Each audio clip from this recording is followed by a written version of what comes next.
Hey, good morning. You're listening to Conservative Cat, and we've got a lot to get to this morning. A lot happened over the weekend. I've got to tell you about the bipartisan deal. I'm not crazy about the deal, but it is somewhat of a Republican win. Not really.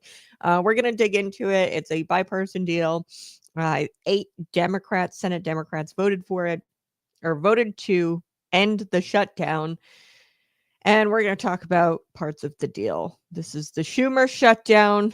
It looks like it's going to be over. It is headed to the House because there were changes to the continuing resolution in order to open up the government. They had to vote on that. The Senate, they voted on it, but they changed it. So now it goes back to the House to approve those changes. So heads to the House for a vote. We're going to dig into it. Is it truly a win for Republicans?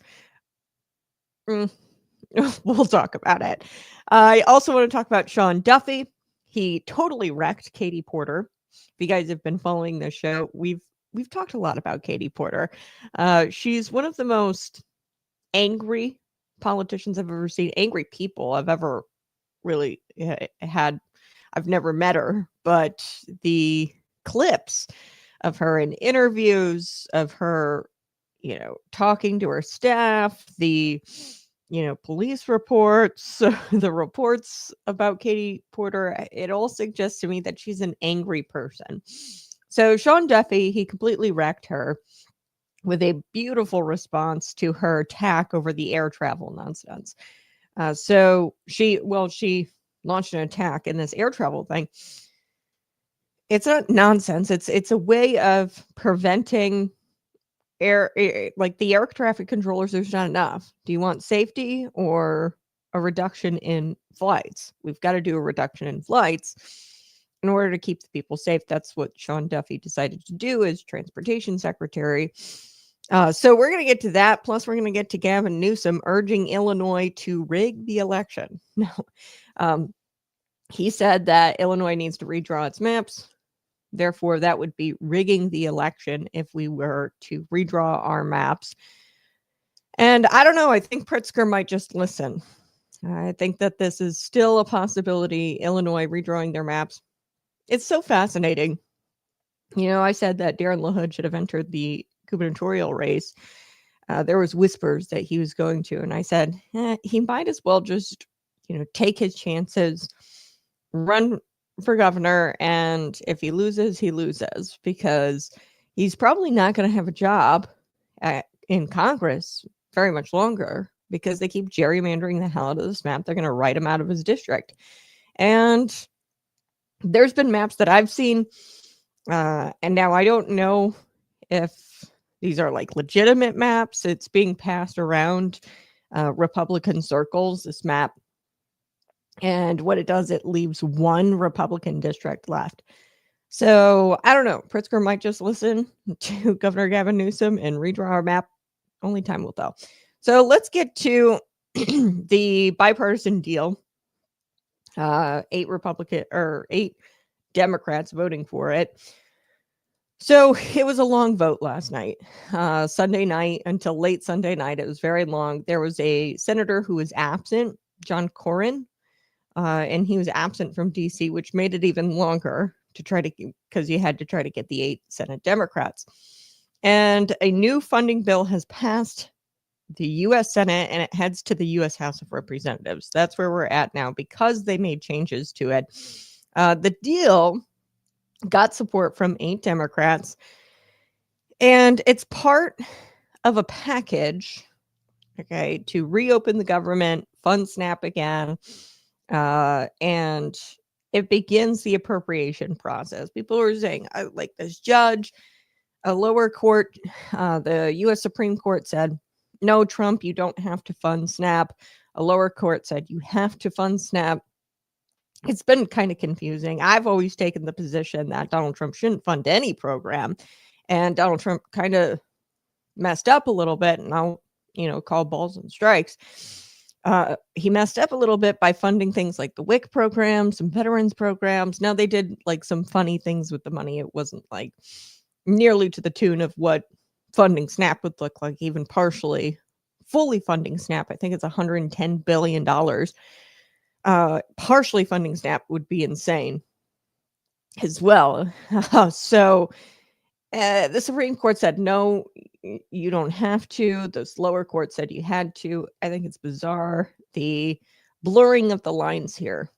Congress, they are in charge of the appropriations process. We send our elected representatives to go there, craft legislation, craft a funding bill, and then they have to vote on how to spend the taxpayers' money. It's called taxation with representation.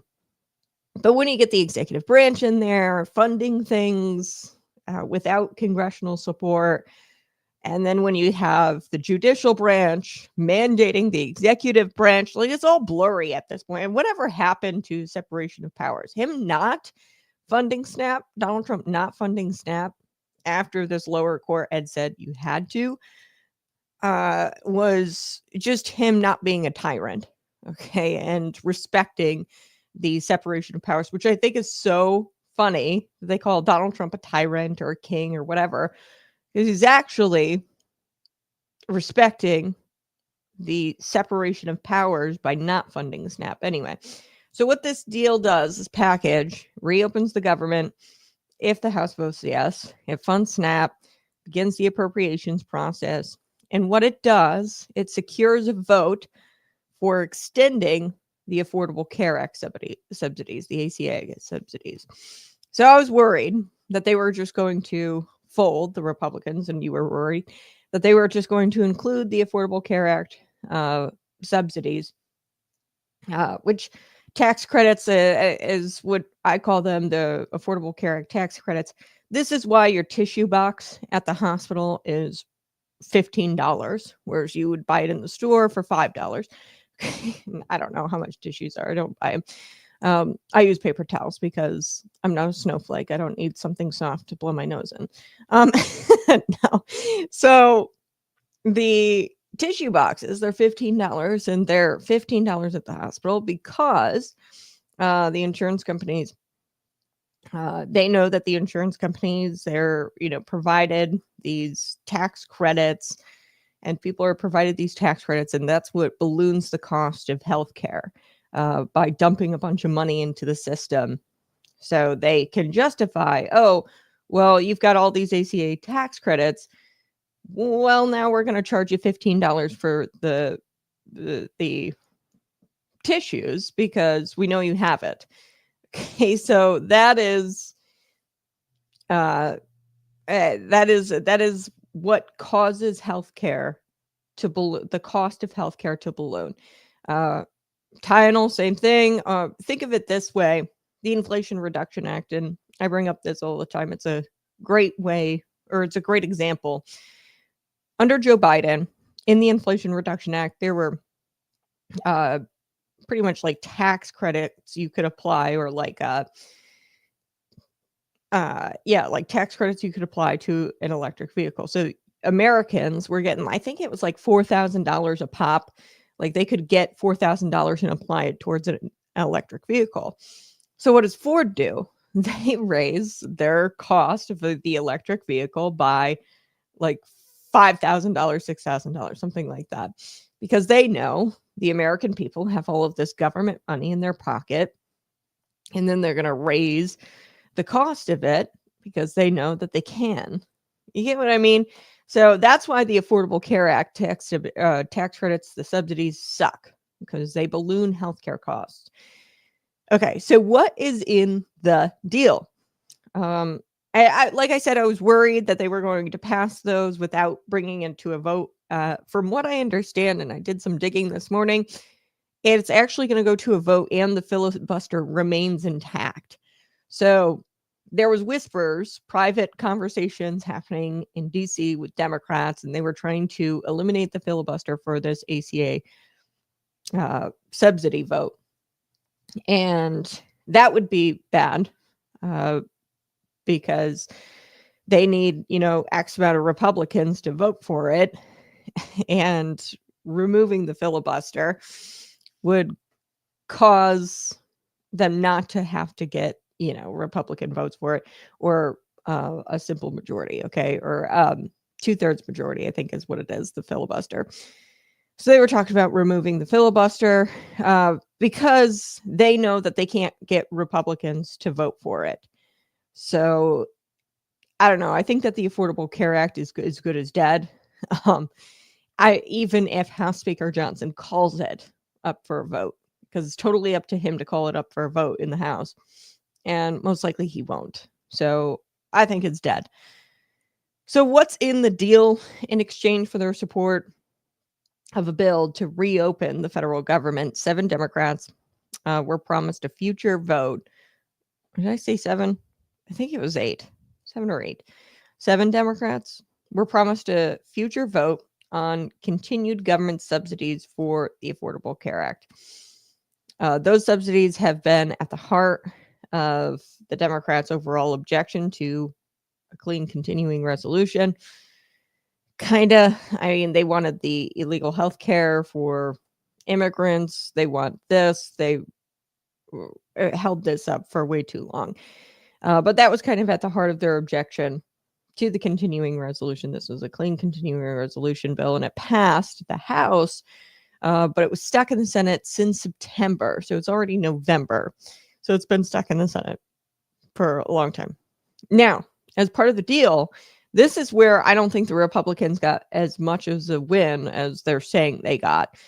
The deal here includes reversing mass firings from the federal government that were central, really, to the Trump administration's stated goals of shrinking the federal government. And this was spearheaded. He's kind of like the Heritage Foundation guy, Project 2025 guy, right? The Office of Management Budget, something like that. Russ Vought. Okay, so he's the director there, and he spearheaded these mass firings, federal government firings. Now, the new plan would retroactively eliminate those mass firings. So there were some firings that took place. And what this new plan does, it retroactively eliminates those mass firings. And the plan also pushes a minibus, not an omnibus, but a minibus of appropriations to the agriculture FDA, which is kind of annoying. I know you're like, oh, agriculture, that's money going to farmers. Kind of annoying. The agriculture department, they largely, it's become like a food stamp thing, okay, and government handout thing. It's not really for like farmers. Okay, so I'm not too ecstatic about these appropriations, these extra appropriations. And then there were some appropriations to the legislative branch, like Capitol Police and stuff like that. And then there was military VA appropriations extra.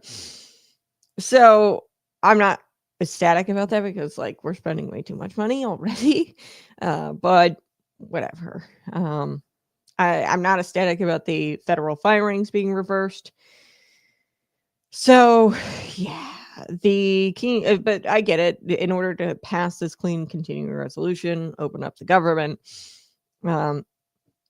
Now, because this bill is different and it includes the extra appropriations, that is why it has to go to the House again and be approved on. So multiple Democrats in the House have said that they're not going to vote for it. And if Minority Leader Hakeem Jeffries, it might wind up being a Hakeem shutdown, okay, rather than a Schumer shutdown. If he can unite his caucus in opposition, that would make passage harder for Speaker Mike Johnson. Okay, so which Democrats voted for the deal? You've got Dick Durbin of Illinois, which I found interesting. Most likely, I don't know. I think that he's a big pharma guy, and FDA gets some extra money in this.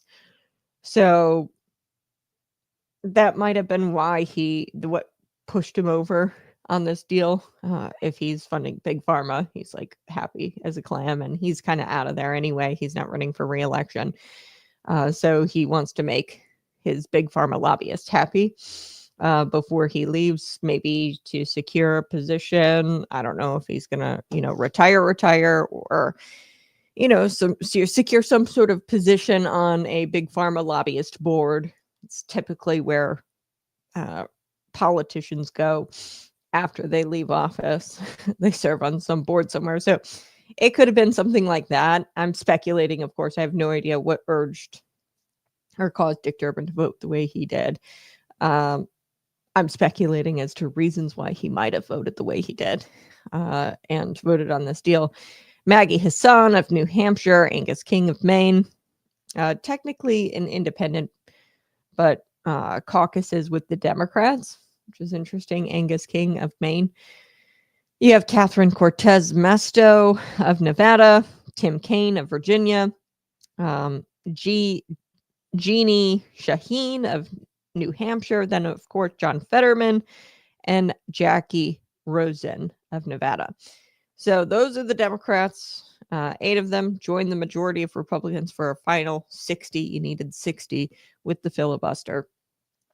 So several senators were opposed to the bill. Bernie Sanders going as far as to say it was a tragedy that this bill was going to be voted on. So take a listen to good old Bernie Sanders. Because I think it is important that the American people fully understand what is being voted on today. Everybody in America knows that our current healthcare system is broken. It is dysfunctional. It is cruel. It is by far the most expensive healthcare system in the world, and the only healthcare system of any major country that does not guarantee healthcare to all people as a human right, covering every man, woman, and child. We are unique in that respect. And yet tonight, what this Senate is about to do is make a horrific situation even worse. So let's be clear what this vote is about. If this vote succeeds, over 20 million Americans are going to see at least a doubling in their premiums in the Affordable Care Act. In my state of Vermont and throughout this country, for certain groups of people, it will be a tripling and a quadrupling of their premiums. There are people who will now be paying 50% of their limited incomes for health care. Does anybody in the world think that makes sense? And if this resolution is passed tonight, we are on a pathway to throw 15 million Americans off of Medicaid and the Affordable Care Act. 15 million. Our job is to create universal health care, guarantee health care to every man, woman, and child, not throw 15 million people off the health care they have, low income and working class people. And my friends, know what you are voting on. Studies are out there that when you throw 15 million people off of health care, some 50,000 of our fellow Americans will die unnecessarily every single year. Anyone think that's funny? Something to laugh at? Something to just go past? I don't. 50,000 Americans die unnecessarily. Now, I know as part of this resolution that the majority leader is going to say, well, Democrats can put together their own bill and it'll come to the floor here in the Senate for a vote. As everybody here knows, that is a totally meaningless gesture. You can get 100 votes here in the Senate. Won't mean anything because the House is not going to take it up, and the President of the United States certainly will not sign it. So, Mr. President, I hope that anybody here who is thinking of voting for this reconsiders, goes back home and talks to their constituents and asks them what it will mean if their health care premiums are doubled or tripled. Thank you, Mr. President. Democratic leader. Okay. So that's Bernie Sanders losing his marbles up there. I can't take anything this guy says so seriously. He has 3 houses worth millions of dollars, and he lectures you and I about taxing the rich and blah, blah, blah. Anyway, so let's talk about ACA for a quick second, and then I'll get to some other Democrats who threw hissy fits as well. So have you ever noticed every time the government promises to make healthcare more affordable, your premiums magically go up? Every single time something passes, oh, this is an Affordable Health Care Act, or the Affordable Care Act, which is so ironically named, it makes me chuckle. It makes jumbo shrimp sound serious. Okay, it's like an oxymoron.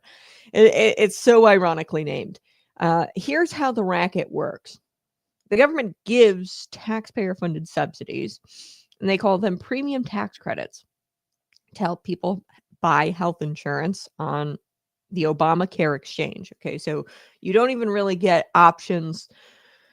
You have to buy it on the Obamacare exchange. So there's a set list of healthcare providers you get to choose from and get to buy from.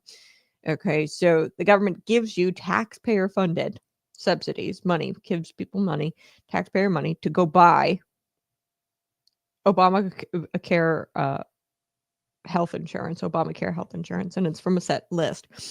Now that sounds noble, right? Oh, the taxpayers are chipping in for the less fortunate, yada, yada, yada, helping families afford coverage.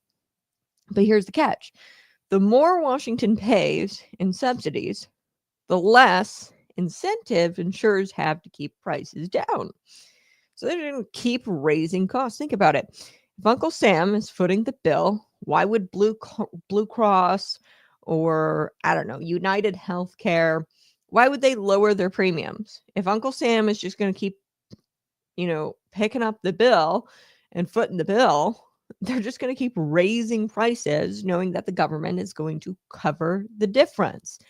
It's like giving your kid your credit card and telling them to go shop responsibly. Spoiler, they won't. Okay.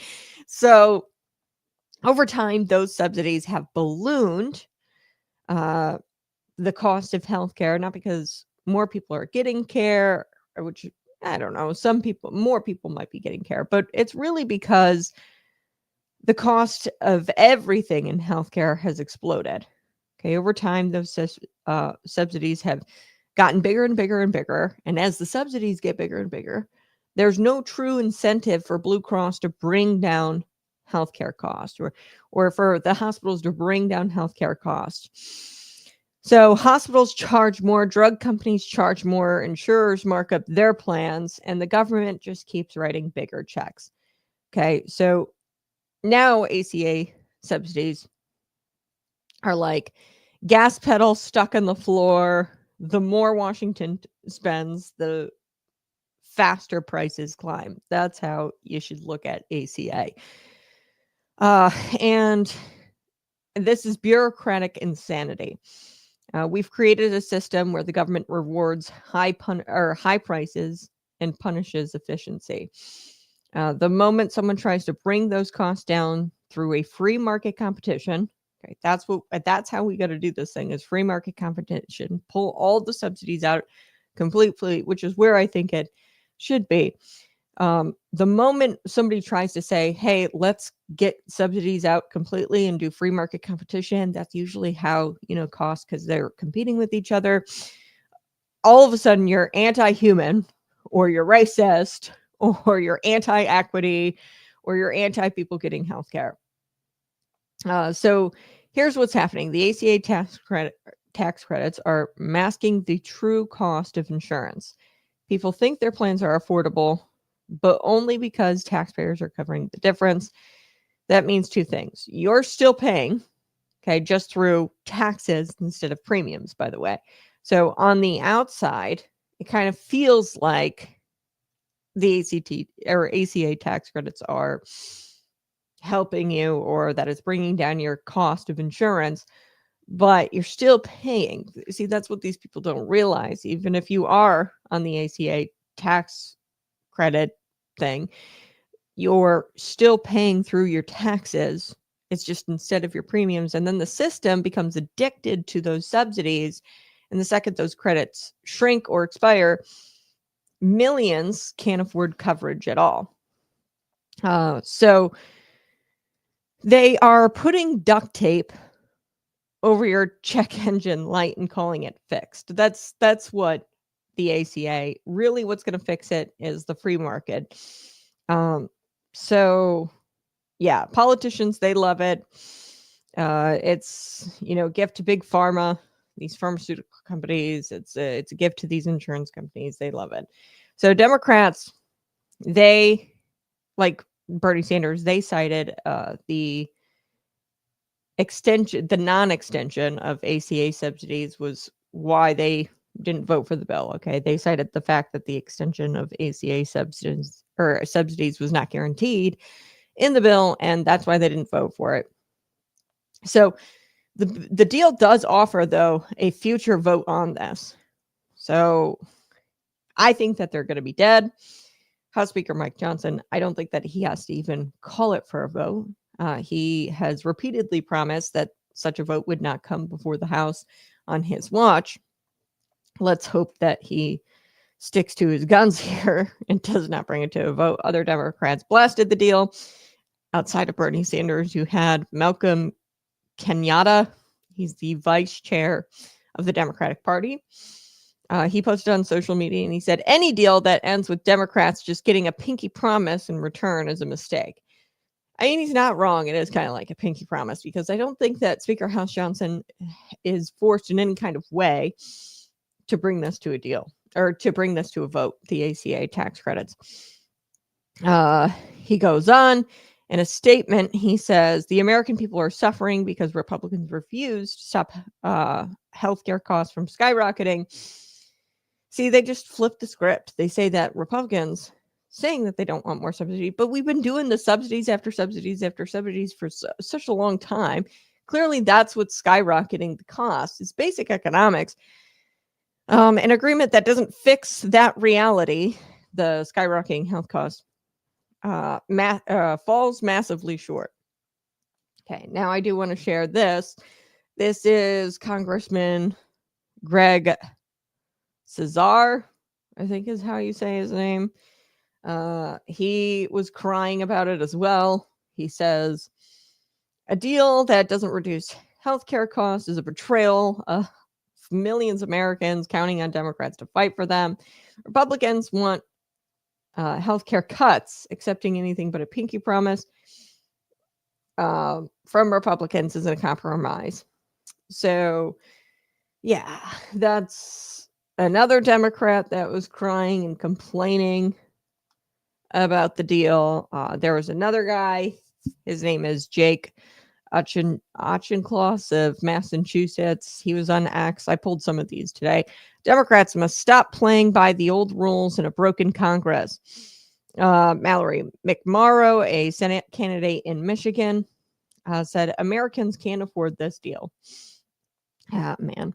Now that the deal is done and the plan has passed, it heads to the House to a vote.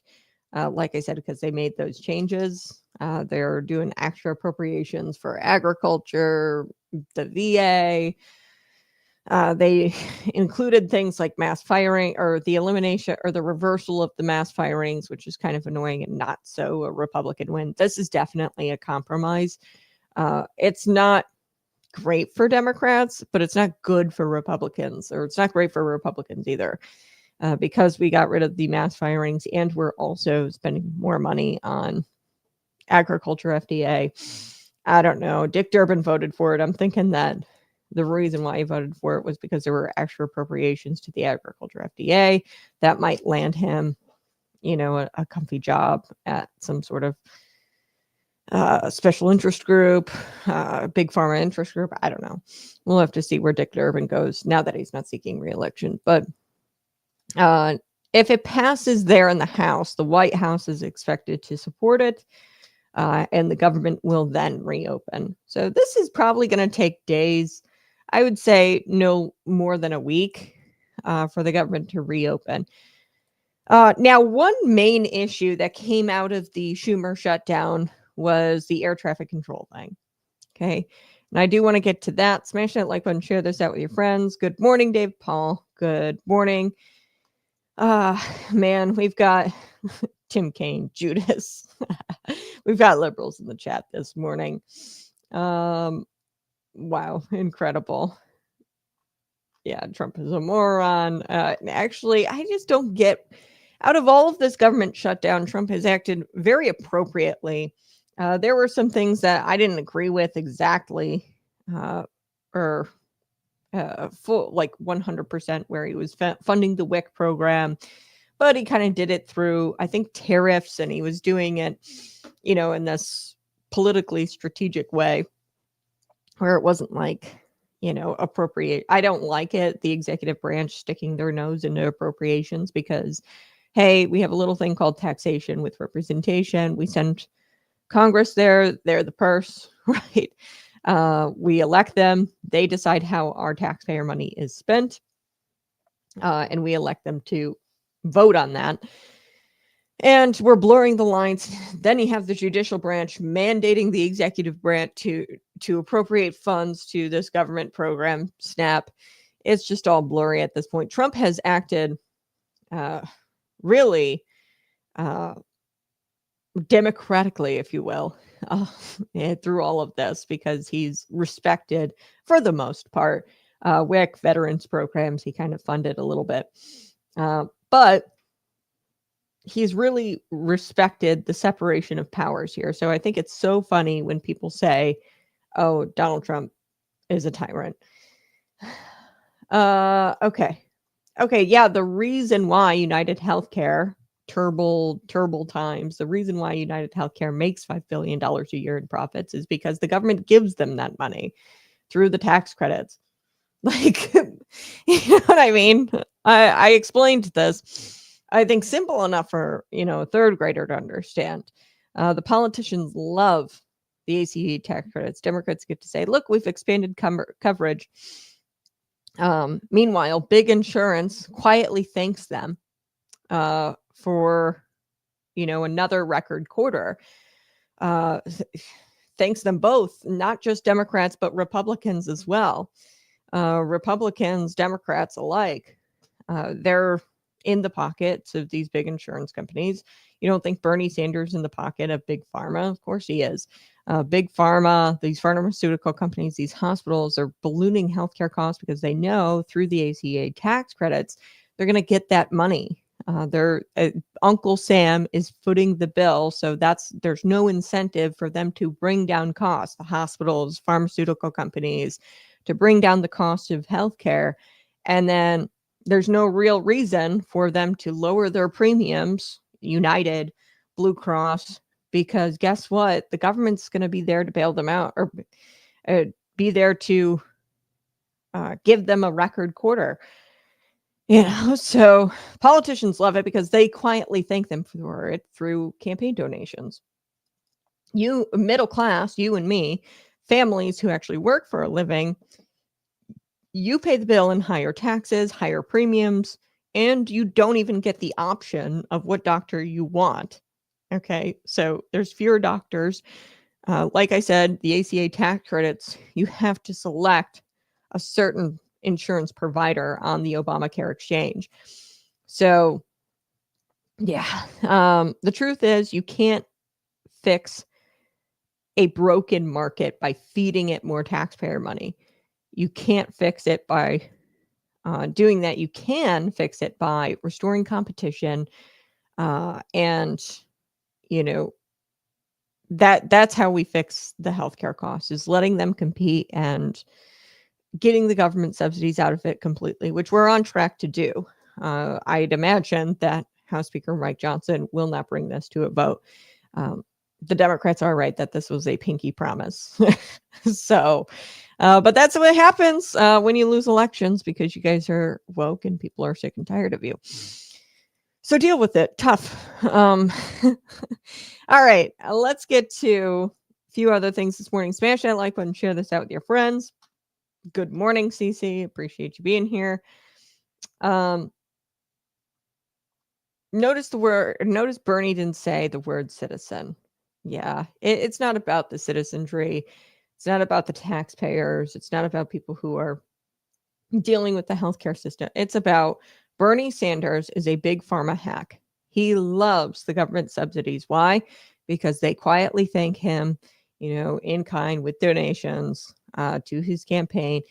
That was exposed earlier this year. I forget what Republican called him out on it. I'll have to look that up. But I mean, him, Elizabeth Warren, all these people who say we need to fund healthcare, socialized healthcare. Our job, he literally said it, our job is universal healthcare.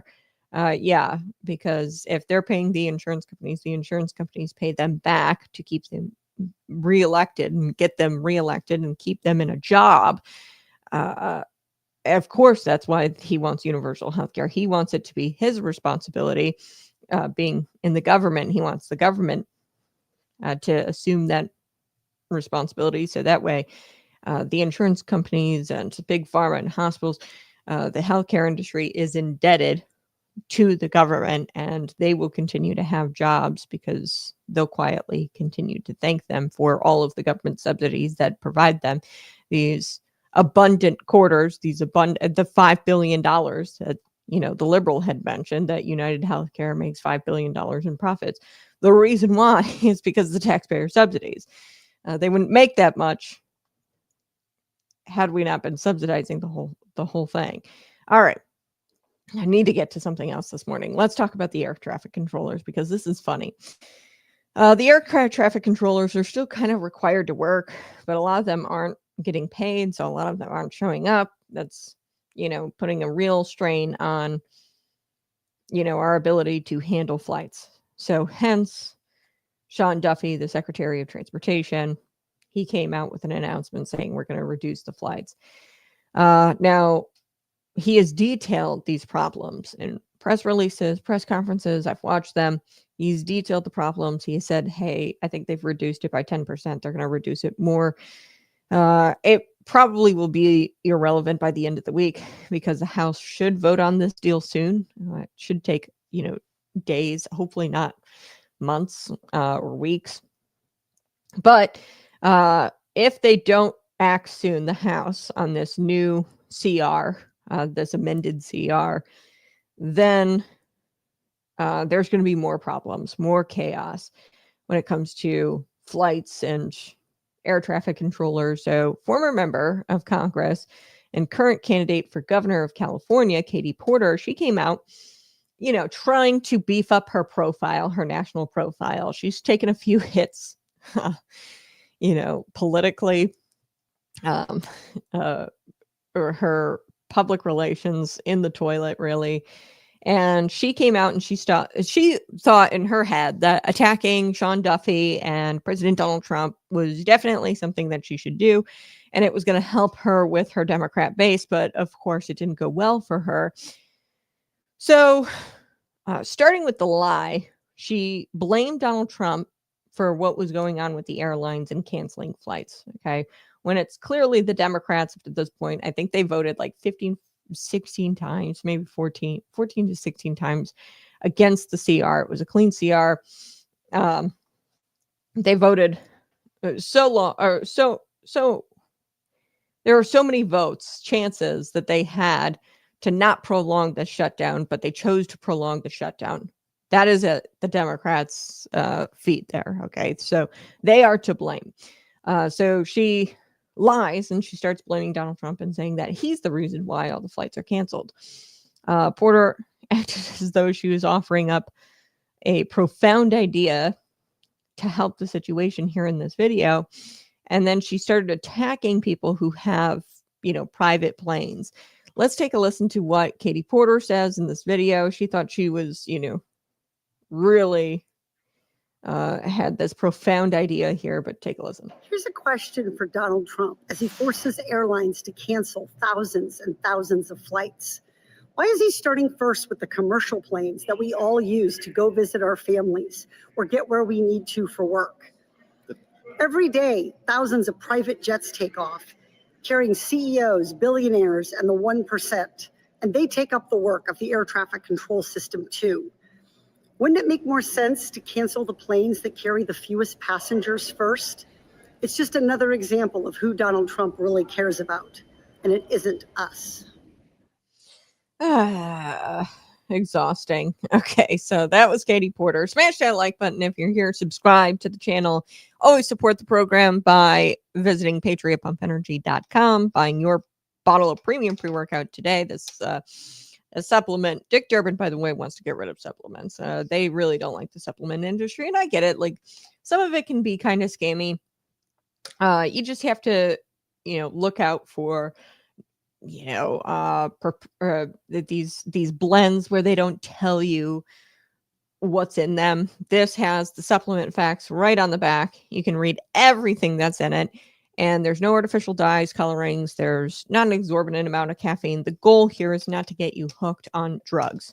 Okay. And I hate to say this, but energy drinks and some of these supplements, these pre-workouts, it looks like their goal is to try to get you hooked on caffeine and sugar.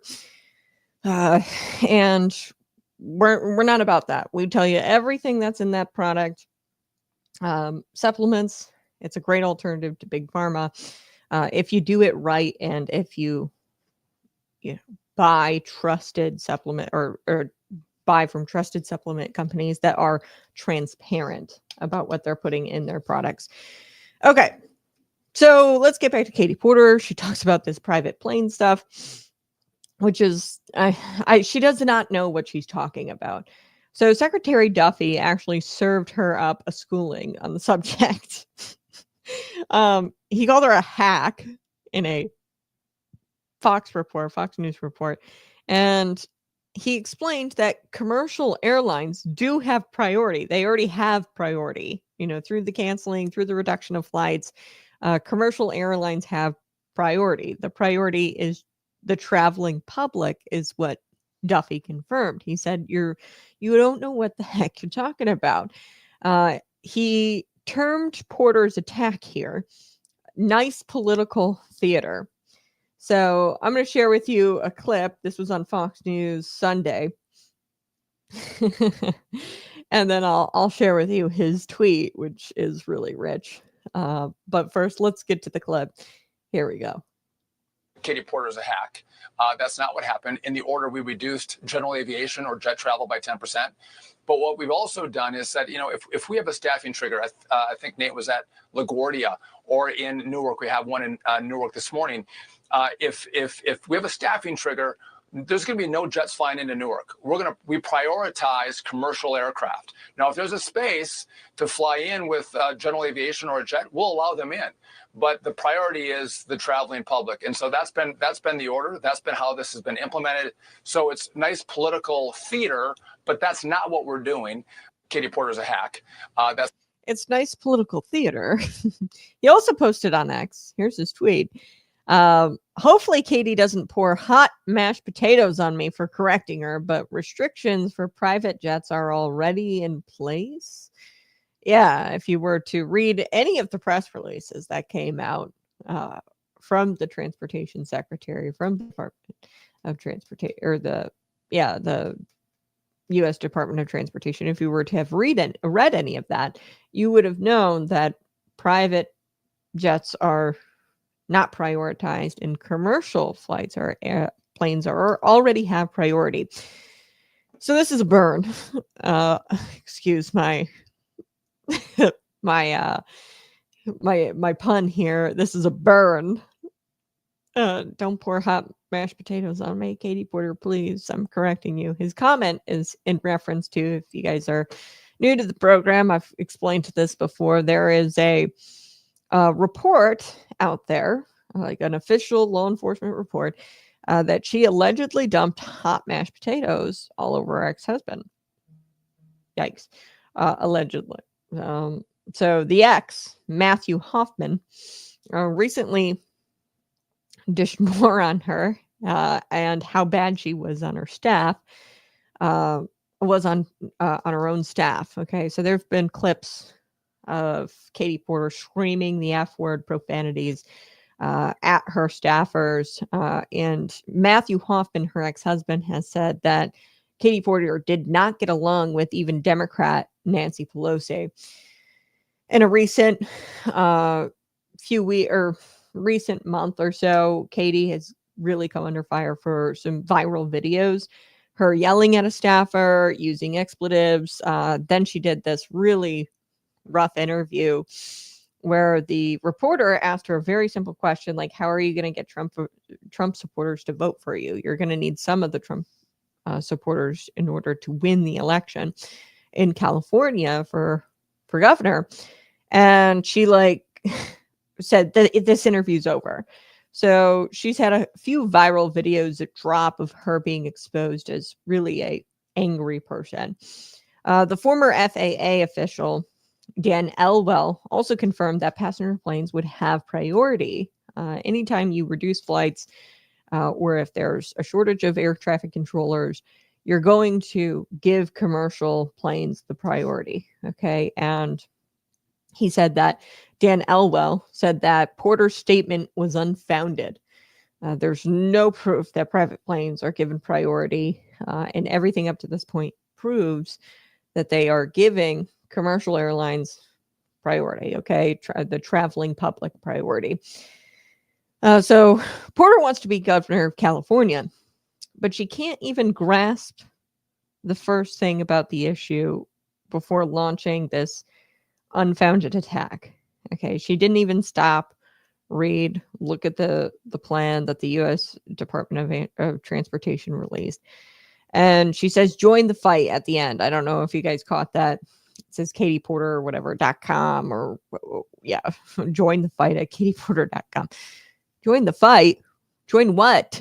Being incredibly wrong? You were incredibly wrong. Pro tip. Also, don't take videos this close up. I don't think that was a good idea. I don't know who said on her campaign team that would be a good idea. A close-up video of her like that doesn't look great. So pro tip, close-up's not a good idea. And join the fight. What? Join what? You're incredibly wrong. You launched an unfounded attack, yet you want to be governor of California, and you can't even really grasp the issue and how the U.S. Department of Transportation is solving the issue with the reduced flights, air traffic controllers. It's just ridiculousness. All right, let's take a quick break. I'm going to take a quick break, and then we're going to come back and we're going to talk about Gavin Newsom, because Gavin Newsom, Gavin Newsom has told Illinois that we have to redraw our congressional maps. Now, I've seen some maps out there where we've reduced the Republican districts from 3 to 1. That's freaky. And I said it before, when I wanted Darren LaHood to enter in. That was before Darren Bailey entered into the gubernatorial race here. I said he should really enter Darren LaHood, because who knows, maybe his congressional state, he shouldn't try to keep his congressional state, because who knows, they'll probably write him out of it, as they do here in the state of Illinois, and it might just happen. So we're going to talk about that, because Governor Gavin Newsom is urging Illinois to really rig the election the 2026 midterms in favor of the Democrats. That's what this is. So apparently California hasn't ruined itself enough. They are now trying to ruin, or they're calling on Illinois to ruin itself even more than it already has. So smash that like button, share this out with your friends. I will be right back.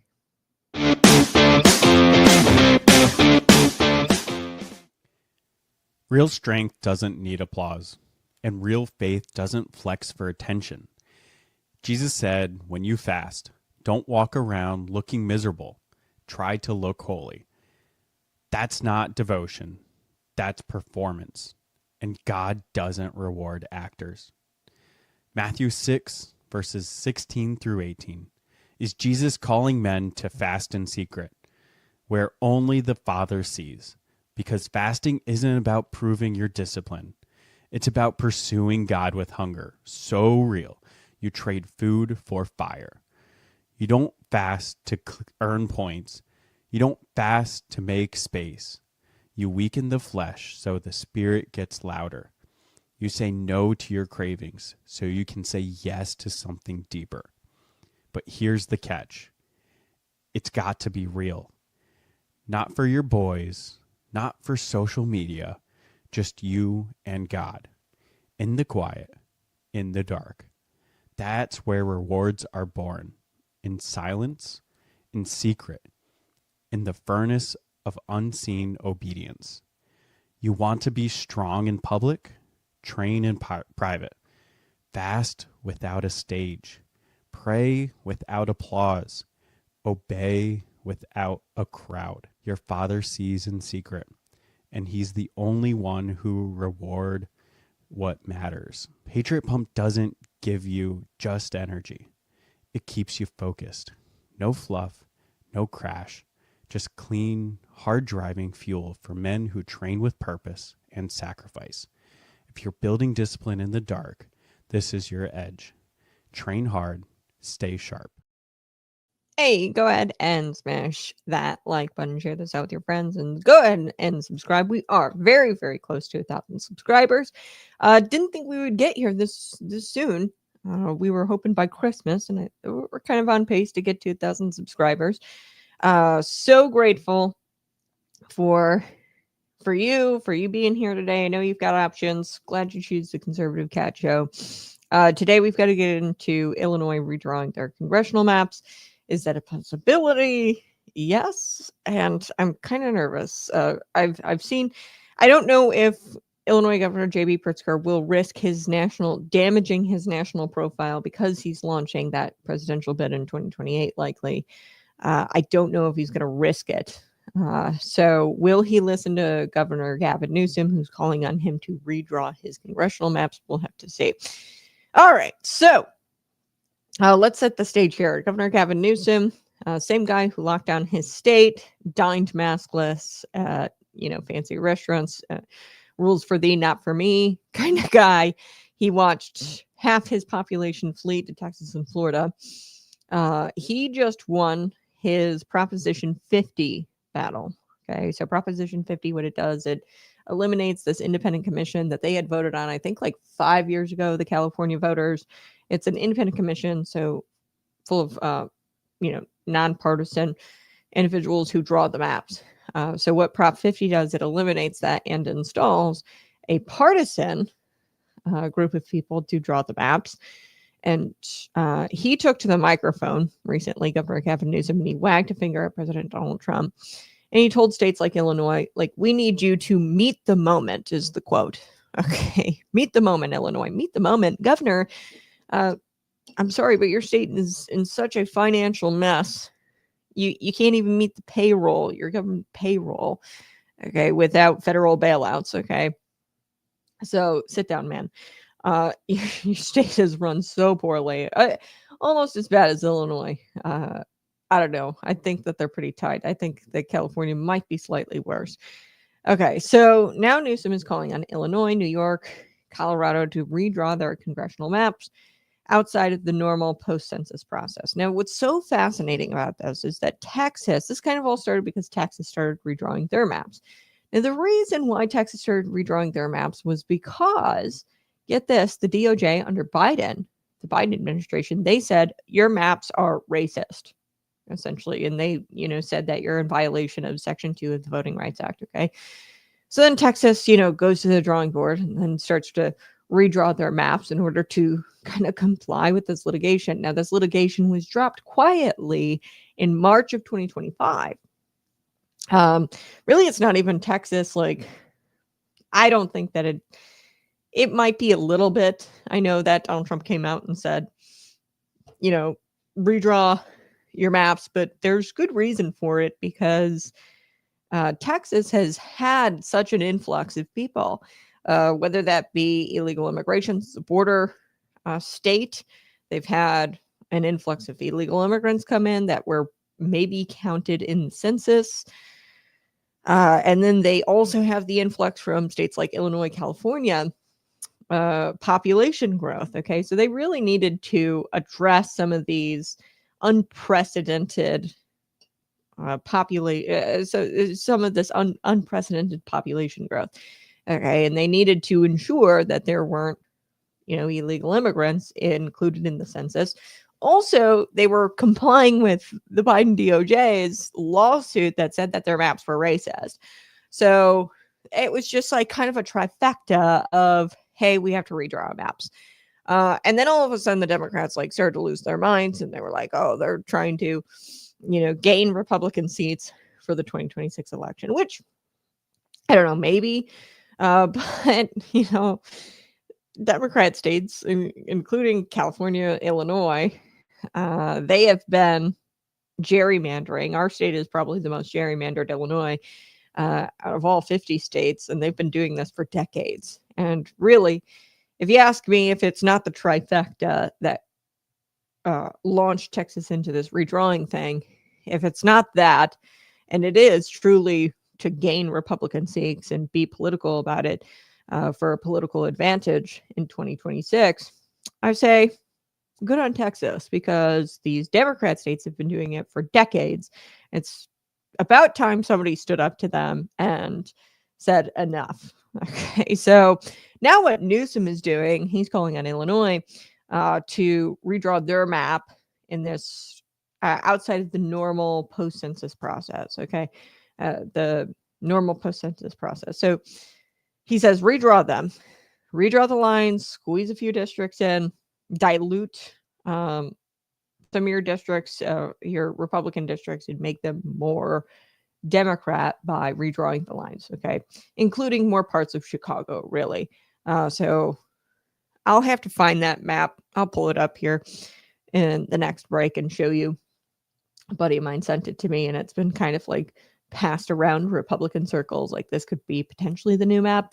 I don't know if Governor J.B. Pritzker is going to risk damaging his national profile. This would be damaging to his national profile ahead of a expected 2028 presidential bid, especially 2026 gubernatorial run being right around the corner. Okay, so I don't know if he's going to want to damage his political profile here, and I think that it would.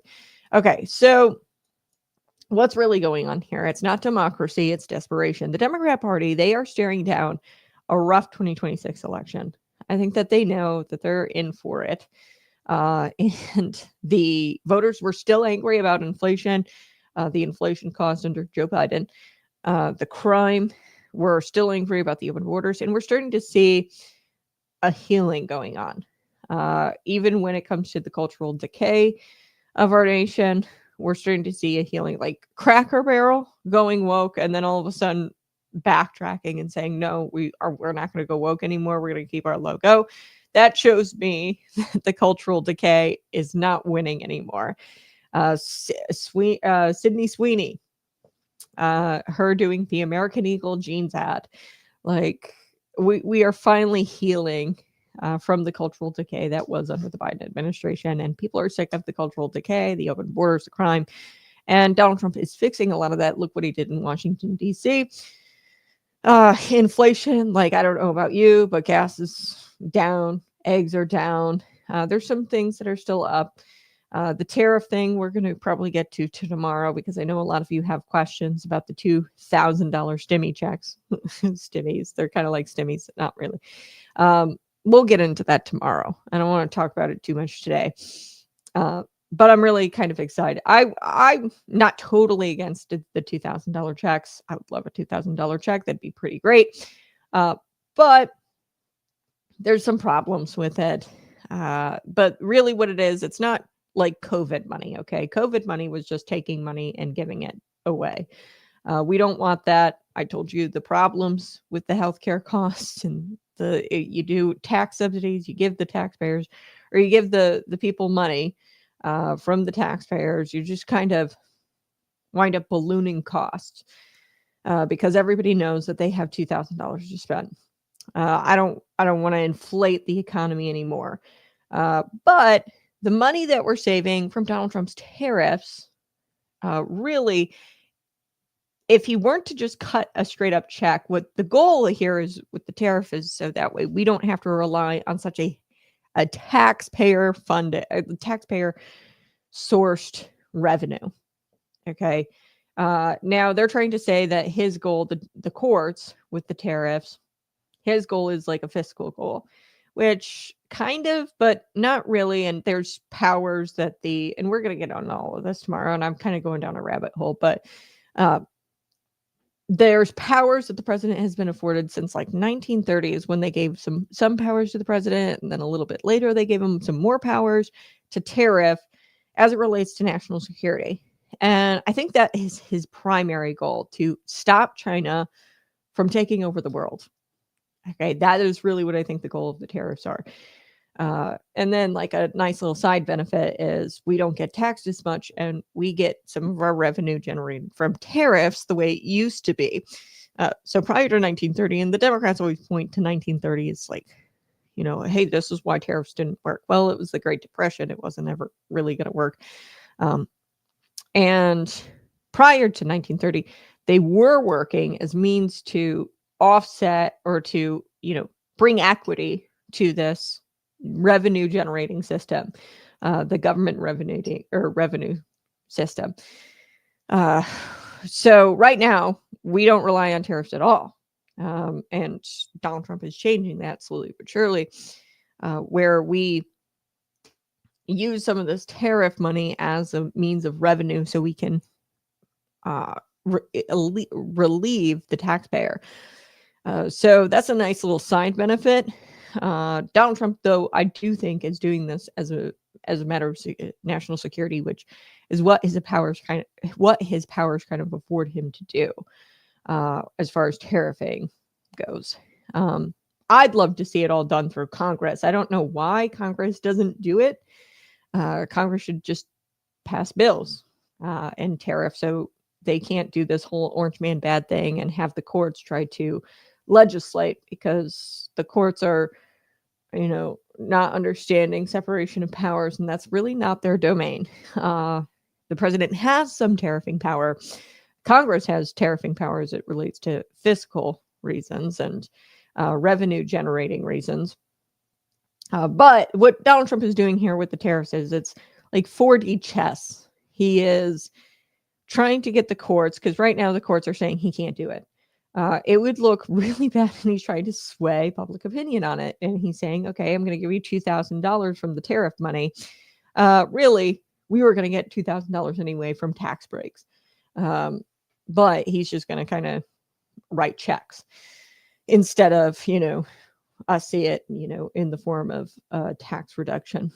I really want to see income taxes. And that's kind of how it used to be prior to the 1930s. There was no such thing as federal income tax. I know our household pays an exorbitant amount in income taxes. I want to see that eliminated. I would prefer that rather than the $2,000 check. But we're not there yet. So what Donald Trump is doing is playing 4D chess with the courts, and he's trying to sway public opinion about the tariffs, because now people are pro-tariffs. You see, if everybody's getting a $2,000 check, then it kind of, because people, it's hard to explain to people that the tariffs are ultimately going to put more money in your pocket. Okay, that's hard to explain to people. People don't get it. Once you start throwing around checks, people are like, yay, checks. I've had so many people already ask me, like, have you heard about the $2,000 checks? And I'm like, yeah, it's a game by Donald Trump, because he's a genius. And I really appreciate what he's doing with the tariffs. That's probably the number one reason why I voted for him, is because his just foreign policy is just fabulous. So what he's doing is he's playing 4D chess to try to get, because the courts would then look like the bad guy. They're taking $2,000. They say, okay, you tariff this foreign country, and you're going to take that money and give it to the American people. And then the courts would have to come around and say, okay, well, take that money back from the American people and give it to the foreign country. Courts start to look, the judicial branch starts to look a little anti-American, and that's the whole purpose. All right, I went down a rabbit hole. Let's get back to what I was talking about, shall we? I will be doing an entire tariff show tomorrow and breaking it down piece by piece. We'll do a little bit of history, 1930s, when the president, the executive branch, actually got some power to tariff, and then got some more power to tariff, and why the courts are wrong. Donald Trump can totally use his presidential powers to tariff. I would prefer Congress do it, because then they wouldn't have the orange man bad card that they play, the courts. But yeah, we need to get rid of the filibuster and all of that. So anyway, we'll do that tomorrow. I want to get back to the rigging of the election here in the state of Illinois. Well, rigging of the 2026 election, the national election. And, you know, this is not democracy. This is desperation. Like I said, the Democrat Party, they are looking at a rough 2026 election. Voters are still peeved off about the inflation under Joe Biden. We're seeing the crime go down under Donald Trump. We're seeing this cultural decay heal. So they are freaking out. And that is why Governor Gavin Newsom is out there saying, you have to meet the moment. It's not meeting the moment. You're rigging the election if the Democrats start to gerrymander in response to what Texas was doing. Like I said, there was this trifecta. It was the Biden DOJ lawsuit. You had a lot of population influx from liberal cities, liberal states.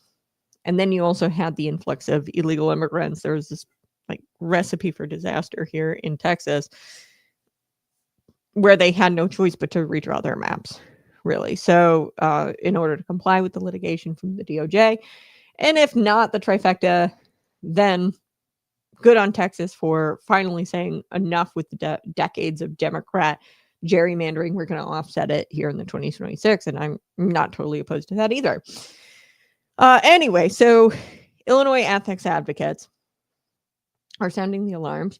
Ryan Tully, he's quoted in the Center Square, who's the executive director of Change Illinois. He came out swinging, and he said Illinois' 2021 maps are already highly partisan and gerrymandered.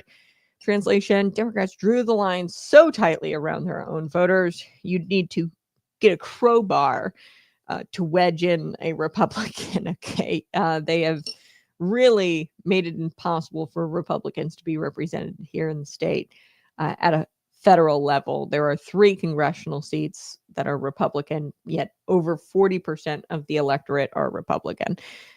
So California governor is urging Illinois to redraw their maps, and the maps already are drawn to favor one party. Okay, you know what that is? We've got a burnt cake, and you're putting extra frosting on it, and you know it still tastes rotten. The presentation might improve, but it still tastes rotten. So Ryan Tully of Change Illinois, he came out and he said, like, look, this is actually going to be really bad for Black voters in Cook County.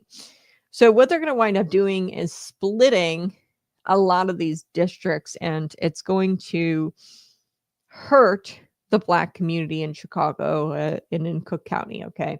So what they're going to wind up doing is these Republican districts that we have 3, Mary Miller, Mike Boss, and Darren LaHood. They're going to go up and they're going to snake in parts of Chicago to make them Democrat districts. And they're going to probably leave like 1 Republican district if they were to do this thing. And what that does up here in Chicago, you're splitting these Black voters up in Chicago. And, you know, this is supposed to be the party of racial justice. When you do that, you're making it harder for Black voters to, Black voters in Cook County to know who their representative is and to get their candidates elected. You're making it harder for them. And, you know, this is coming from a party who talks about racial justice all of the time. Every time a Democrat talks about empowering Black voters, it always ends with Chicago empowering themselves, or Democrats empowering themselves. So that's not empowering. Splitting up these Black voters, messing with their districts, messing with their representation. You're going to really screw up the Black voter representation there. But they don't want representation. They want retention. They want retention of power. And they want to ensure that no Republican gets elected here in the state of Illinois. So let's put a Christian lens on this. You know, because when the government gets greedy, it's not just a political problem, it's a moral one. So Proverbs 11:1 says, a false balance is an abomination to the Lord, but just weight is to his delight. And that's exactly what gerrymandering is. It's a false balance. It's a dishonest scale. politicians tipping the weight of democracy in their favor, pretending that this process is fair when we all know that it's rigged. And, when power becomes an idol, fairness becomes a casualty. There is no reason for over 40% of the electorate here in the state of Illinois not having representation. So you've got the ruling class from Sacramento to Springfield. They have turned the map of America, this congressional maps, into a golden calf. They bow down to it because it gives them power, not because it honors truth. And they'll manipulate these maps to retain power. So let's look at the bigger picture here. Newsom is not alone. You got Hakeem Jeffries coming all the way up to Illinois, trying to urge Illinois to redraw their maps, and he's going to other states as well. This is a coordinated pressure campaign from the Democrats because they can't stand the idea of losing power to everyday Americans, to the everyday Americans who are going to vote Republican in 2026, red wave, right? Tully even pointed out that, some of this political rhetoric might be used like Gavin Newsom saying, okay, Illinois, redraw your maps. Or Pritzker saying like, yeah, that's a potential, us redrawing the maps. That might just all be rhetoric to try to dissuade Republican-led states from doing it, because they're going to say, man, if Illinois does it, California does it, Colorado does it, then ours isn't really going to count, and we should probably just, stop. But I would encourage red states to go full speed, full throttle, and expose these Democrat states for what they truly are, which are, rigging the election. Go full throttle and show them, and say, hey, enough's enough. You guys have been rigging the election via gerrymandering for decades. It's our turn now. That's what I would like to see. So these states, by the way, would be more justified because they are gaining population, and Illinois and California, they're hemorrhaging population faster than a leaky pipe. And when you have those insane population gains, you kind of need to go back to the drawing board, right? So they're kind of justified in this.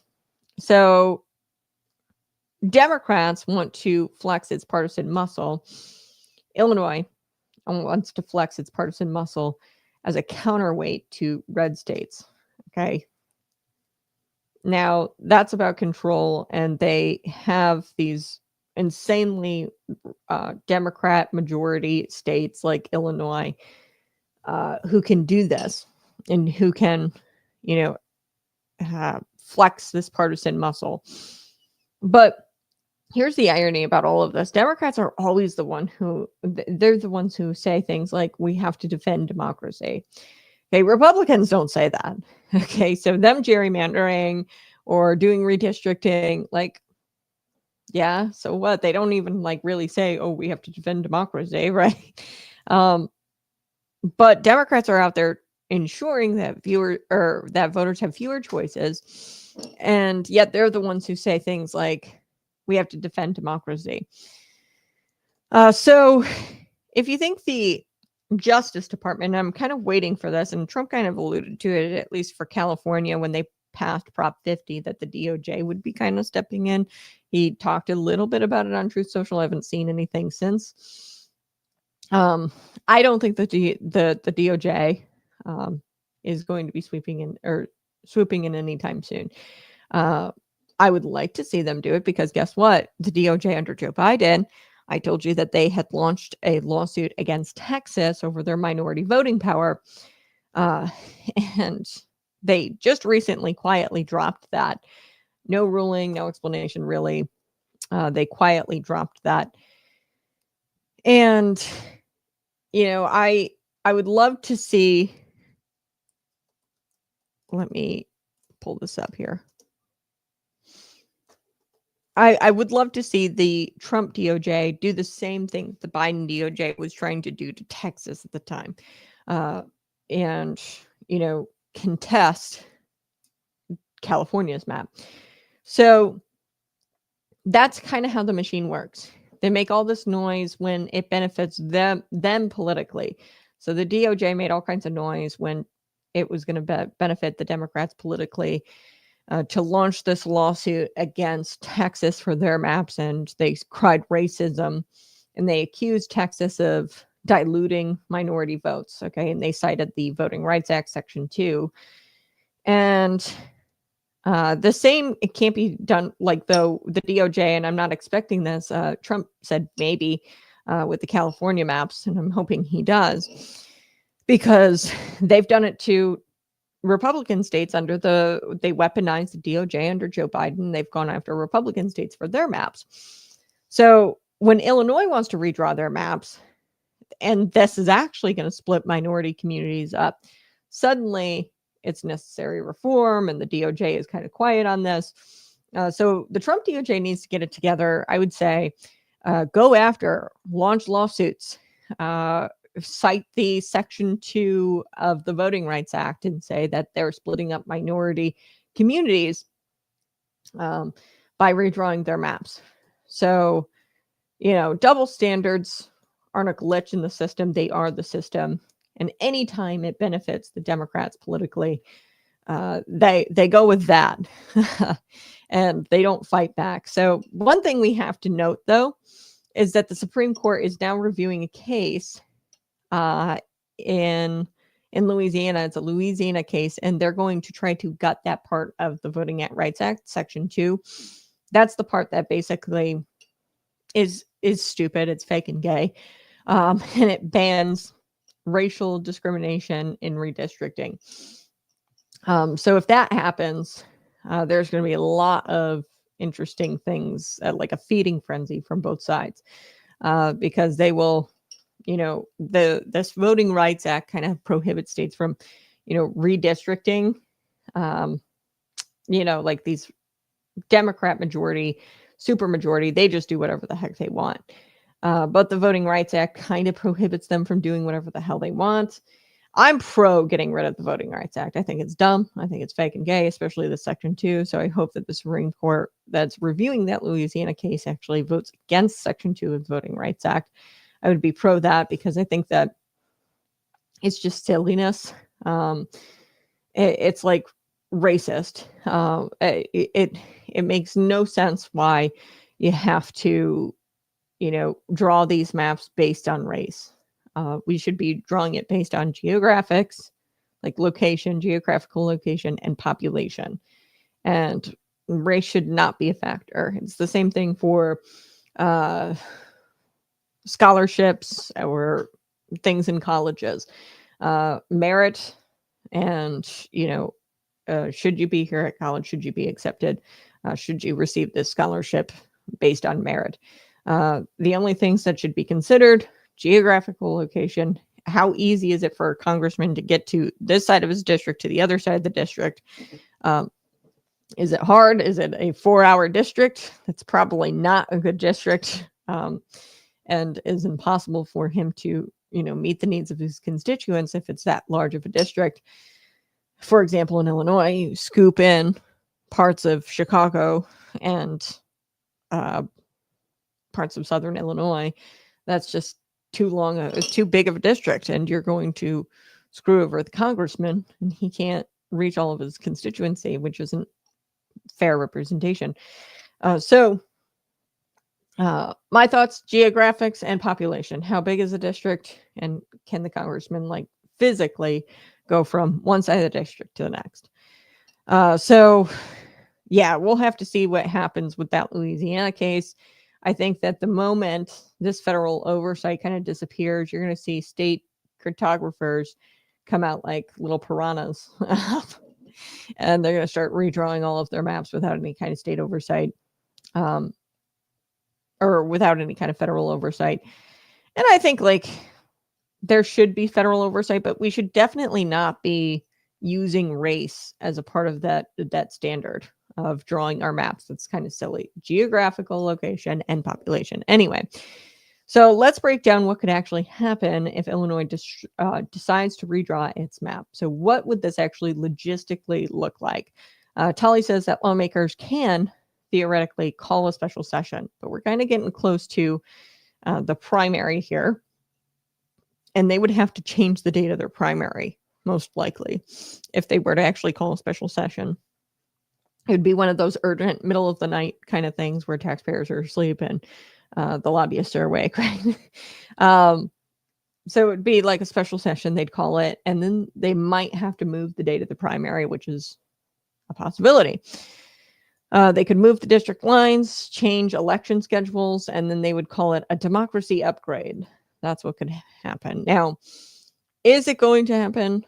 I don't know, because Governor J.B. Pritzker, like I said, doesn't want to damage his national profile. I think that would be pretty damaging to his national profile. But then again, Governor J.B. Pritzker does all kinds of things that are damaging to his national profile, like getting out there and saying that Donald Trump is attacking, people in the middle of the night in their sleep or whatever. The Democrats are saying that ICE agents are zip tying people and stoning them in the street or whatever. I don't know. I think that's pretty damaging. Most people, even in Chicago, want a crackdown on the illegal immigration. But anyway, here's what it really is. This is politicians picking their voters instead of voters picking their politicians. That's what gerrymandering is. And every time they do it, we lose trust in our elections more and more and more. And that's why people don't vote. Republicans don't vote in Illinois, because of the insane gerrymandering that's gone on. Change Illinois is calling for independent redistricting commissions, similar to what California had prior to Prop 50 just passing in the most recent election. And of course, in theory, that sounds great. But knowing Illinois, this independent commission would probably wind up being an appointed commission of the governor's friends. Okay, so, I mean, sure, you can do an independent commission, but how independent would it really be? I think with modern technology, I don't even understand why we leave this up to humans at all. We could probably generate, a fair map without the human element at all in factored into the equation. So, this is the same state. We have to remember Illinois is the same state where ethic reforms bills, they're written by indicted legislators. Like, quite seriously, like some of them, like Thaddeus Jones is under or charged or under investigation. Let me rephrase that. Under investigation. A lot of these legislators have been under investigation, and they're out there writing ethics reforms bills. So forgive me if I'm skeptical over, independent commissions and things like that. We don't have to leave it up to human error or human opinions or feelings. We could just do it all electronically at this point. So I want you to imagine the redistricting meeting that happens in Springfield. It'll go like something like this. Governor Gavin Newsom, he'll say, all right, team, we're redrawing the map and we're saving democracy. Governor J.B. Pritzker, he says, democracy? I thought we were just saving my job. I thought we were saving, my job, my clout in the Democrat Party. The staffer chimes in, hey, maybe we should get the public to, public input for this. Maybe we should consider the public. Maybe we shouldn't split the minority communities. Pritzker says, the public? That's adorable. No, I'll just post a PDF of the map once it's done, and then we'll call it transparency, and then we'll say that we saved democracy or democracy got an upgrade. Newsom says, perfect. Yes. Now let's call it the People's Map Act.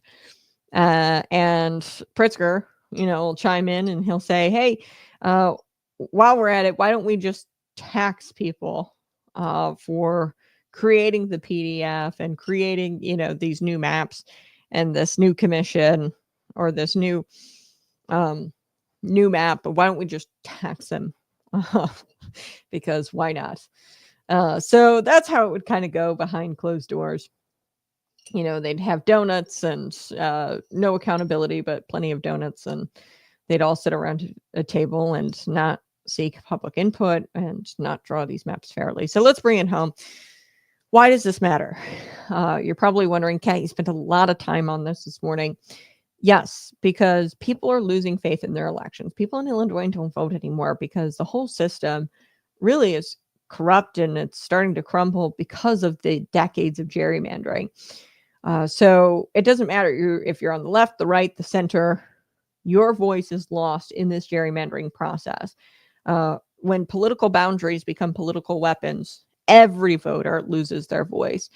The Constitution depends on honest representation, not engineered outcomes. And Illinois doesn't need Gavin Newsom's advice. We need repentance from the political class who has gerrymandered this map for decades. Look at the map of Illinois from 1970. I mean, that was based on, it was like a grid. Now it's like, it looks like a toddler made it. So we need repentance. And, scripture says in Proverbs 29, verse 2, when the righteous rule, the people rejoice, but when the wicked bear rule, the people mourn. And we as Christians, as conservatives, as citizens, what's our role? Our role is to stand watch, call out the corruption when we see it, to defend fairness. And really, I think that the DOJ needs to step in here. Any of these Democrat states that are doing this, they need to invoke, as long as it's still a thing, Section 2 of the Voting Rights Act. The Biden DOJ did it against Republican states. The Republican DOJ should do it. The Trump DOJ should do it against Democrat states for doing the same thing. That is defending fairness, even if it would be deeply unpopular. So, yeah, let me wrap this up. When Gavin Newsom tells Illinois to meet the moment, he's right. We should meet the moment, but not in the way he thinks. We need to meet the moment by standing for truth, resisting political manipulation, and remembering our map was written long before Washington and Springfield ever existed. Our map, that map is the Word of God, and we need to consult the Word of God before writing these maps and doing the right thing and looking at the honest scales, because dishonest scales are an abomination to the Lord. Smash that like button, share this out with your friends. I'm going to be right back. Smash that or subscribe to the channel as well. When we come back, we're going to talk about Zoran Mamdani.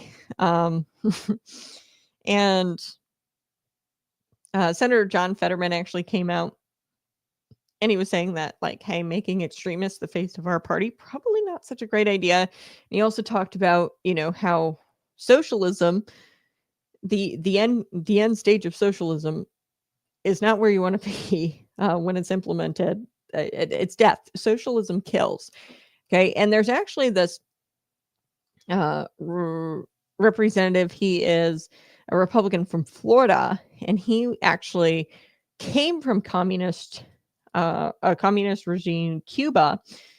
And he was the former Miami-Dade mayor. He is now Representative Carlos Gimenez, and he's a Republican in Florida, and he is not staying silent. He's saying that, hey, I know people like Marxist, communist, Zoran Mamdani. I had to deal with it. I'm a survivor of communist regime. And he's, issuing a warning saying, hey, this is not good. And then you guys will want to stick around because we're going to talk about something very fascinating that's going on in Minnesota. So in Minnesota, there was, in Minnesota, there's this, or Minneapolis, there's this race that took place, a mayoral race. And this guy lost. His name is Omar Fateh. Okay. And he had the endorsement of Ilhan Omar. So what's going on in this state really is fascinating, because there is a Somalian clan clash going on. And it's really weird because you've got Somali clans like battling it out. So I think that Ilhan is going to maybe see a primary challenger from this opposing Somali clan. It's so weird. imported so many illegal immigrants into America that we are now having like these foreign wars on American soil. So we're going to get into that. Smash that like button, share this out with your friends.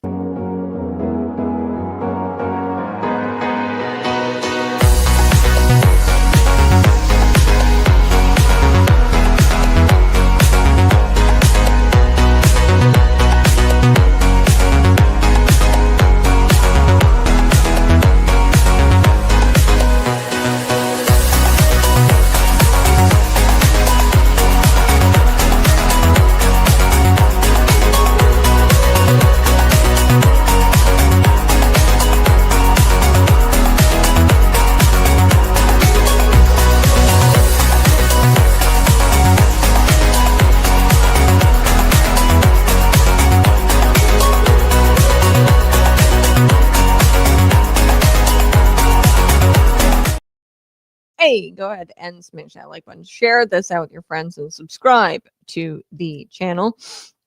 44 to go till 1,000. Yes, subscribe. Safe to say, or stay safe, and may the Lord's light shine on you and yours, kiddo. Oh, I appreciate you being here, Henry. I'm glad you're feeling a little bit better. I think I saw that. Praying for you always, my friend. Yes. So before we took the break, we were talking about Zoran Mamdani. So he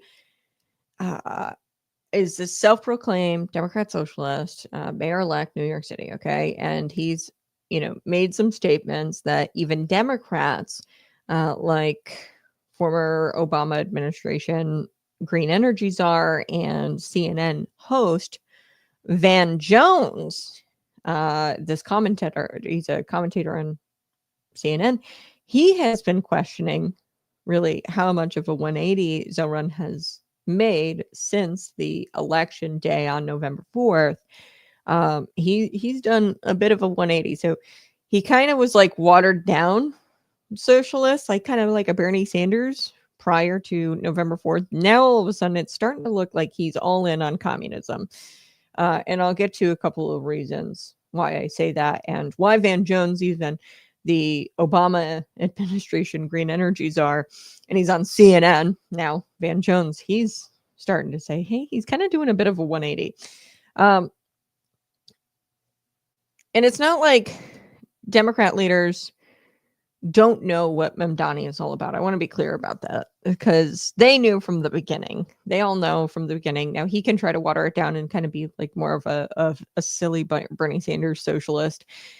But he's so much more. He's a Marxist communist. Okay, and the Democrat leaders knew that prior to the November 4th election, and shame on them for not speaking up. We did have one Democrat speak up about this. It was Senator John Fetterman. He was decrying, making the extremists of his party. He was warning, hey, making the extremists of our party the face of the future. I mean, not a good idea. And he didn't mince words about socialism and the end goal of socialism, which is truly death of, the plebs and, wherever it's been implemented, the end stage of socialism is not good. So this is what John Fetterman says. He said, we all know how socialism works, he warned. That's a short, powerful statement. And he doesn't really need to elaborate on it, because we all know how it works. History tells us how it works. People die. We know, and we don't want to go there. That is what Fetterman says. He goes, we know, and we don't want to go there. We don't want to go towards socialism. So Fetterman also scolded the Democrats, as people in his party, for keeping the government shut down. He says, quote, this is wrong. We're hurting everyone. The very people we fight for, we're getting nothing for them if we continue to keep the government shut down. So I've picked out two examples, two examples for you, my subscribers, of evidence from this week that shows that Zoran Mamdani has kind of done what I would call a 180, although the Democrat leadership knows deep down that this guy is a communist Marxist socialist. And he's an extremist. John Fetterman was warning about it. Now you have CNN Vance Jones saying, like, yeah, he's kind of done a 180 from the campaign since just getting elected on November 4th. Yeah, so first let's look at this example of how he's like really dug his heels into this communist Marxist thing. The New York chapter of Democrat Socialists of America, according to reports, are putting pressure on Mamdani to implement a wish list of demands now that he's risen up to being a mayor-elect. And they want to, among their list of demands, they want radical left items, including an adoption of anti-Israel boycott, divestment, and sanctions, BDS. So they want that from Mamdani. So what does that mean? That means you don't buy anything from Israel. You don't work with Israel. You sanction Israel. I mean, this is not pie in the sky stuff here, folks, because Zohran Mamdani has openly supported anti-Semitic divestiture movement, and he supported this kind of in the past. So this isn't anything too shocking if you're paying attention. But people like Van Jones, they'll come out and they'll say, he's done like a 180 since the campaign. I knew that he was going to be radical. I knew that he was going to probably meet the demands of the Democrat Socialists of America, who are the most extreme of the Democrat Party, the DSA. So, yeah, that's what's one example. Okay, here's the second example of him kind of going away from like milquetoast, like chill socialist to full-blown Marxist communist. This is a great example. Carlos, he's a representative now. He was the former Miami-Dade mayor. He's a Florida representative, and he's not staying silent. He is seeing what Zohran Mamdani's policies are, and he has actually been a victim of a brutal communist regime, Cuba. And he has a powerful warning for you about communist and Marxist, and he goes as far as to say that Mamdani is a Marxist. And he says that people like Mamdani try to trick people into buying into what amounts really to Marxism, but they won't tell you it's Marxism, right? So all throughout the campaign trail up to the November 4th election, he was kind of milquetoast and didn't actually call it what it was, which is Marxism. They will call it whatever benefits them politically, okay? Whatever they might call it. They won't call it Marxism, though. So Carlos Jimenez, he posted a video on his X account. He says, "I am the only member of Congress born in Cuba. My family was forced from my home after a communist takeover. I recognize extremists when I see them." Take a listen to this. Here we go. I'm the only Cuban-born member of Congress. That means I was born in Cuba. I was not born here in the United States. I didn't speak a word of English until I got here. I was 7 years old. And the reason I'm here is that my parents brought me here seeking freedom. Freedom from communism, freedom from a Marxist regime. And so I can tell you that I know a communist and a Marxist when I see one. They may call themselves socialists. They may call themselves a democratic socialist, but make no mistake. Mamdani in New York, he's a Marxist. And the thing that bothers me is he's very proud to say, well, I'm young, I'm this, I'm that, I'm Muslim. I understand you can be proud of that. But then, if you're so proud, don't call yourself a democratic socialist. You are a Marxist. Go ahead. Tell people exactly who you are. He couldn't, and he can't because he knew he wouldn't get elected. But I hope that the people of New York do not suffer the same consequences that my homeland of Cuba has suffered. Castro and the Castro regime destroyed my homeland. They can't even keep the lights on. They don't have food. They don't have medicine. They can't keep the lights on. It's a total disaster of an island, a beautiful island that actually had the second highest standard of living in the Western Hemisphere when the regime took over. And so one of the reasons I'm in Congress, the primary reason I'm in Congress is that I want to make sure that my children and grandchildren never suffer the same fate that my parents did, having to leave their country and bring us to a new country with about $10 in their pocket. Now, that's what makes this country great. My parents came here with $10 in their pocket and a watch. By the way, I still have that watch. All right. And here I am. Their son was a firefighter.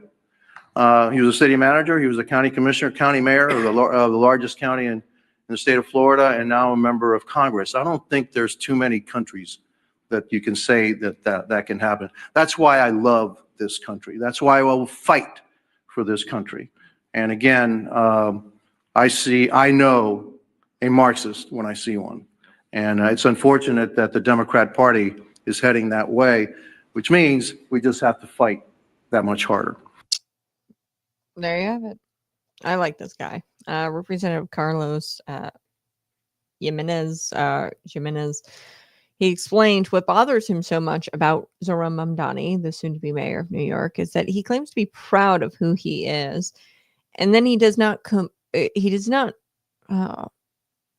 really proclaim his identity. His obvious identity is really what he is a Marxist. So it's kind of like this shadow, or this, a very sneaky way of getting elected. He's proud of who he is, but he won't say who he is. And like this congressman says, he knows the obvious reason why he doesn't come out and say who he is, truly, who is a Marxist communist. It's because he can't win if he says it, because everybody knows how bad communism is. And he wouldn't get elected if he was honestly if he was transparent about who he is. So he says, I know a Marxist when I see one. Here's someone we should listen to. Okay. This guy, he's seen it. We have to be on our guard. We have to warn people about the deceptive ploy from the left. And it's truly deception, because they don't tell you who they are. They are Marxists. And we have to tell people and warn people who are unaware of this deceptive ploy.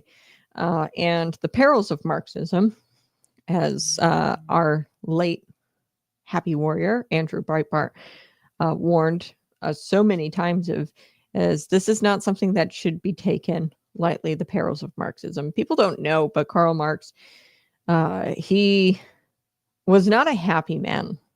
He was miserable. He was hated by his family. And in fact, I might even do a Saturday show. Drop it in the comments section if you'd like me to do an entire show on Karl Marx and who he was and why communism sucks. Marxism.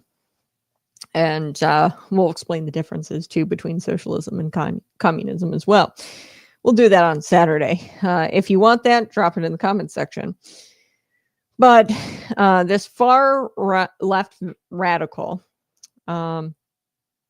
he has gotten elected to New York City, but there are wins, somewhat, not really. There was not, I wouldn't say this is like a huge win, but this major U.S. city, Minneapolis, on Tuesday of last week, and I'm sorry I missed this, but this is huge. He was not elected. He was a Somalian. So let's get to this. It was a mayoral race. We saw Zohran Mamdani on November 4th get elected. He's the mayor-elect, but we did see somewhat of a win, not really, in Minneapolis. Okay, now the mayor's race in Minneapolis featured this terrible candidate. He's a hardcore socialist. There's a difference between he and the other guy, but this guy, during the mostly peaceful George Floyd riots, failed this city, gravely failed the city. His name is Jacob Frey. Okay, and this is a Minneapolis mayoral race. Okay, and he was going up against what I would call a hardcore socialist communist, almost. Omar Fateh. Okay, Fateh, this is complicated. I'm not going to get into all the details here. He won the Democrat convention through support of the same network of groups that sent Zohran Mamdani. Okay, so Zohran Mamdani, like, you know how he won against Andrew Cuomo? That was very similar to here in Minneapolis, where this guy, Fateh Omar, he won over the Jacob Frey guy. I don't like Andrew Cuomo, don't like Jacob Frey, but these radicals, and like Jacob Frey's pretty radical. Andrew Cuomo, pretty radical. Lockdown New York when he was the governor. Crazy mask mandates and vax mandates. It was insane. You had to have a vax passport if you wanted to live in New York. Very extreme, radical, big government. But Zohran and Omar Fateh, these candidates were propped up by a network of groups and pretty much won their Democrat conventions. This is why, Andrew Cuomo, I think, had to run as an independent because he didn't win this Democrat convention because they propped up Zohran Mamdani, these groups. Same thing here. Jacob Frey and Zohran and Omar, they were up against each other, but he didn't win the Democrat convention at first. So there's a lot here. So let me pour through this. Okay, so Omar won the Democrat convention through the same groups that sent Zohran Mamdani to the mayor's office and winning the primary ultimately. Now, that was the case until they pulled his endorsement, the Democrats. Okay, so there was a very interesting vote that happened, and there's voter fraud at this convention, I guess. And this ultimately caused the Democrats locally there in Minneapolis to pull the endorsement of Omar Fateh. Okay, so it kind of gets complicated, and I don't want to get too far into the voter fraud thing. All you need to know is Frey had prevailed ultimately at the convention. Like, he had won the convention, Fateh, but then Frey came back and won because of the voter fraud. And once the smoke cleared, due to the voter fraud or whatever that happened at this convention, Frey ultimately got and secured that endorsement. And he prevailed 50-44. And so he lost. Fateh lost the most recent Tuesday election, the mayoral election. Okay. But here's the story I really want to get into today. And this is about Somalian population in Minneapolis. Okay. So Ilhan Omar, they have sent the biggest, fraudster, most American hating person, I think, ever to Congress. And they've sent her there since 2018. Now, she didn't unite, or she did ultimately want Fateh to be elected. Okay, Omar Fateh. But I think that the real story here is what ultimately caused Omar Fateh not to win. What ultimately caused him not to win was this Somalian clan clash. Okay, so this is starting to get really complicated for me because we're dealing with foreign wars on American soil. So let me play this clip, or I want to show you. I think I've got this here. Where is this clip? Yes, this is this clip. Ilhan Omar, and she's endorsing Omar Fateh. Okay, and she wants people to vote for Fateh, but there's a clan within Minneapolis, a Somali clan that didn't want Fateh and she doesn't belong to the same clan as Fateh. It's very complicated. She campaigned for Fateh, and she, in this clip here, tries to appeal to this audience and appeal to Somalian solidarity and tried to get them to put aside their clan differences and vote for Fateh anyway. So this is fascinating stuff. I'll share this and then I'll explain what she says, because it's at one point in this clip she just winds up speaking Somalian or whatever the heck the language is. Let's take a listen. And ama waxaan u malaynayaa haddee dadka badan oo isku dayay in communitygeena iyo jaaliyadda Soomaaliya inta Minneapolis ku nool inay kala qeybiyaan inay caawatan suurtagelisay oo annagoo dhan aan u soo wada baxnay in hal cod aan ku wada hadalno oo aan dhahno annaga haddii aan Soomaali nahay waan ka soo tagnay in nala kala qeybiyo, waan ka soo tagnay annaga jinsiina isku dagaalno, waxaan waddankaanayt ugu noolnahay Soomaalinimo. qofka laamiga nagu arko wuxuu og yahay inaan Soomaali nahay, ma kala yaqaano hoos qabiiladan ka kala nahay iyo sida isku kala qeybino. marka maanta waa sharaf daro in xaflad qof aan Soomaali ahayn loo suubiyey qabiil looga dhex hadlo. taas waa mid ceeb ah, waana mid aniga qaas ahaan aan uga xumahay, ilaan dadka soo qabaabiyey aan kastoo wax ka kasayaa hadda ay fahmaysaan. marka waxaan leeyahay Soomaalida sayti oo isdhahaaya Ilhaana niyad jibinaysiin ama Cumar niyad jibinaysiin, annaga geesinimaana lagu dhalay, wiligeena waa guulaysanaa. Okay, that was all Somalian. There were some captions there for you, but I'll go through what she said. Really quick, I want to highlight this. A significant number of Somalians in Minneapolis didn't vote for ethnic Somali mayoral candidate Omar Fateh due to Fateh being a part of the Darude clan rather than the Hayewe. I think I'm saying this right. I don't know. Silly names. Silly clans. Weird. These deep-seated clan wars allowed Mayor Jacob Frey to rally key community leaders from the Hawaii clan to hold off a challenge from Fateh. Okay, so he's the incumbent. He screwed over everybody in Minneapolis during the George Floyd riots. Hate that guy, Jacob Frey. But Fateh is an extremist. Okay, similar to what was going on. I don't think Donald Trump officially endorsed Andrew Cuomo, but Andrew Cuomo had a better chance over the Republican. So he didn't endorse the Republican in New York who was running against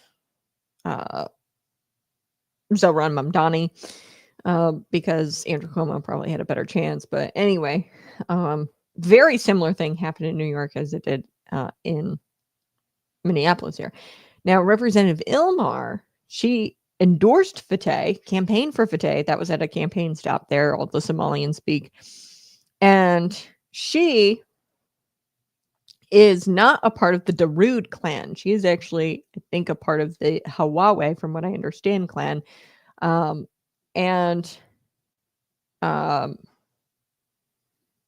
They she possibly is going to face a primary challenger, Ilhan Omar, from the Darude clan. So I don't know. This is very fascinating stuff because we're having a foreign war on American soil. Okay. And what she said in her speech, now let's get to the speech and what she said here, because the speech is very telling. She tries to unite the Somali clans. So she's not Darude. She's not of the same clan of the Omar Fateh guy. And she tries to unite these warring Somali clans. We've imported into our country. Yes, that's right. We've imported foreign wars onto American soil through legal immigration and illegal immigration. And this is the danger of not only illegal immigration, but legal immigration if people aren't willing to be American and they just want to be in America. Okay, now what they've done is they've seized political offices and they're starting to primary Ilhan Omar, and there's this warring going on in our political offices here in the United States. And it's like tribal, like clan wars going on in US politics. So Omar's words here, she says, this is not about America, essentially, is what I'm going to summarize her speech. They're about Somalia. Okay, so she kind of says the quiet part out loud is that, hey, our goal is to Somalianize America, and we need to unite in order to do that. It's not about America. She doesn't like America. She wants Somalia to be here. Okay, and she reminds the crowds exactly about who she's wanting to represent. And it's not anybody in this nation, but she wants to represent Somalis and Somalians, and she wants to live in a country where we only live in this country as Somalis. Okay, so that there is no clan wars, and that we have to put that aside for the greater goal, really, of Somalia. Okay, that's kind of how that speech went. So anyone who sees us on the street immediately knows we're Somalis.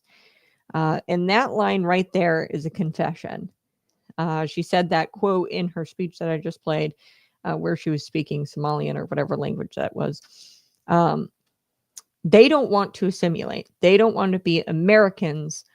They want to be here in America, but be Somalians in America and make America look more like Somalia. And they don't want to assimilate. They are here to organize. They are here to consolidate power. And they are here to represent Somalia from within the American system. And that's not immigration. Immigration is coming here, assimilating, and wanting to be American and leaving the culture that you had. Okay, that is true immigration. And what we've done here is we've imported tribal politics, foreign allegiance, ideological colonization wrapped up in this language, this fluffy language the left uses, which is community. So Omar here is not celebrating diversity, okay, because she says it's not about clans. She says it's all about us being Somalian. That's not very diverse, right? If you're from the Darude clan or whatever, over the Hiwawe clan, like you would think, being advocate of diversity, she would be all for these various clans. But she's calling for loyalty to a foreign identity, which is Somalia. And there's a greater goal than this infighting between the clans. Okay, so she's doing this on American soil under the banner of an elected office. This is dangerous. So Ilhan Omar, she might be primaried because these clan wars have gotten so intense. Somebody might actually primary her. This rarely works out well. She's an amateur playing ethnic politics, and it rarely works out well, ethnic politics. So according to social media trends, Congresswoman Ilhan Omar and her ex-husband, Ahmed Hirsi, emerged as key figures on opposing sides of this political divide. Okay, Ilhan Omar, who openly supported Omar Fateh, was largely backed by members of the Darude clan. So Omar Fateh, member of the Darude clan, and she's not a member of the Darude clan. So she's kind of like a traitor to her clan, right? Now, Ahmed Hirsi, who is her ex-husband, has mobilized a very energetic social media campaign, and he stood with Jacob Frey as a way to, say, screw you, Darude clan. And he drew significant support from the Hiwawe community, which is a different clan. So following the announcement of Frey's victory, jubilant celebrations erupted among the Somali Hawa youth and activists across Facebook, TikTok, and other platforms, where videos and live streams showcase people waving American and Somali flags, chanting victory slogans, congratulating the Ahmed Hirsi camp. Okay. So in contrast, Omar Fateh's supporters expressed deep frustration and disappointment and accused political groups and social media influencers the Ahmed Hersi camp of dividing the community among tribal lines. So, look, folks, there is a Somali clan rivalry going on in 2025 U.S. domestic politics. And honestly, that was not on my bingo card. This is kind of crazy. And you have to understand that this is Minnesota's politics now. You have to immerse yourself sort of into Somali clan structure. And the fact that that's a thing freaks me out. Okay. Now, I want to get to some data, reliable data on the exact number of Somalis in Minneapolis is a little unclear. But I pulled some data, and it's from 2018, and there was about 43 foreign-born Somalis in Minneapolis. 43,000 foreign-born Somalis. And 94,000 spoke Somali, okay, as the first language. Okay. So it's safe to say that both those numbers are probably higher now at this point. Foreign-born Somalis, and once they come here, they're foreign-born, and then they come here either through illegal immigration or legal immigration. They come here and they don't speak the language, and they don't even try to speak the language because they're having children who are United States born, and clearly the 94,000, that's how many people are speaking Somali. So they're not even attempting to speak the language when they're coming here. So it's safe to say that those numbers are probably both much higher from 2018. But from my research, it looks like the Darude and Hawawe clans are one of the most numerous of the dozens of Somali clans in the U.S. Okay, so there's other clans, but these are the two major ones. And it also seems like, and I'm open to correction on this, that the Hawawes are more political than the Darude. Okay. And, this is how one native Somali describes the clan system. And you kind of have to understand the clan system in order to understand domestic politics today in Minneapolis. So this is how one native Somali describes the clan system in Minneapolis. Back to the question of whether people still continue to practice the clan system in the West. In Minnesota, my elder cousins are in clan communities.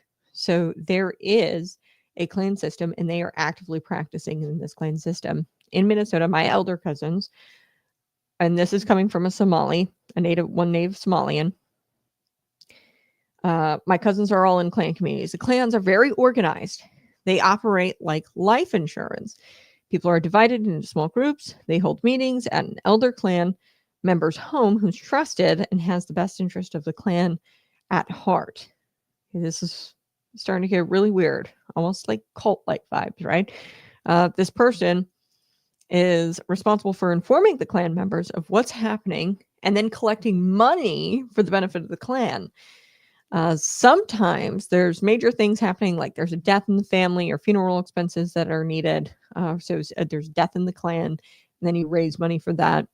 Other reasons for collecting money can be, the famine, where the collection of the money is, for a longer period of time. I don't know if that's a famine like over in Somalia, but they collect money, these elder clan members, and they meet regularly. Other times, money is collected on a regular basis to support schools, hospitals, and orphan care in the region where their clan is from. So they collect money and send money back to Somalia, when they're going through famines, and they send money back to support the schools, hospitals, and orphan care there in the region that they're from. According to reports, clan rivalry could spill over into the upcoming congressional primary season. Will Ilhan Omar, she might face a primary challenger of a rival clan. Okay, in theory, it would be nice to see a GOP candidate come about. Okay, so we all know that will be a primary challenger, and she'll have to deal with that. But I hope that a GOP candidate comes about, and he uses this system, whatever GOP candidate that is, he uses this system and he breaks this Democrat stranglehold on that community. And he uses this infighting strategically. And, this is a big problem. And Ron DeSantis actually points it out on X here, and I'm going to throw up his tweet. He says, how does importing ancient tribal blood feuds from halfway across the world into our country benefit the American people? For many Republicans, mass migration, no matter from where, is good as long as it's legal. Brain dead thinking. Wow. Fantastic tweet from Ron DeSantis. Mass immigration is not great, even if it's legal. Okay. No matter from where. Republicans tend to have, I don't care where you're from, as long as you do it legally. That is that's brain dead thinking, as Ron DeSantis says it. This is really bad. We're having tribal fights on U.S. soil. I like this one. A significant number of Somalians and Minneapolis didn't vote for Omar Fateh because he was part of the Durruti clan rather than the Hawaii. So that's really why he lost. Now, indeed, importing Somalian clans politics into the U.S. it makes very little sense. Now, this has happened before. There's nothing new under the sun. So this happened around the 1900s, early 1900s. Sicilian clans. Okay, we imported a bunch of them. Italian, these Sicilian clans, and it didn't work out great back then either. You got a lot of gang activity and crime. And political corruption happened in the early 1900s with that, when we imported all those Sicilian clans. So you're just inviting crime, political corruption when you do this mass immigration of these various groups from these countries. Okay. I don't know about you, but Somalian clans, there should be no place in the U.S. political system for Somalian clan battles and fights. There's no reason why Somalian clans should have any place in U.S. politics today. This is bizarre. And I'm glad that you guys stuck around. Smash that like button, share it out with your friends. Omar is Somalian first, exactly. Was very clear by her little speech that she gave there. She said, look, we got to put aside our clan differences because we have a goal here, and that is to make America more Somalian. Okay. I think that's essentially what she was saying in her speech, which is frightening. Subscribe to the channel. We'll be back again tomorrow, bright and early. Bye-bye. I love you so much.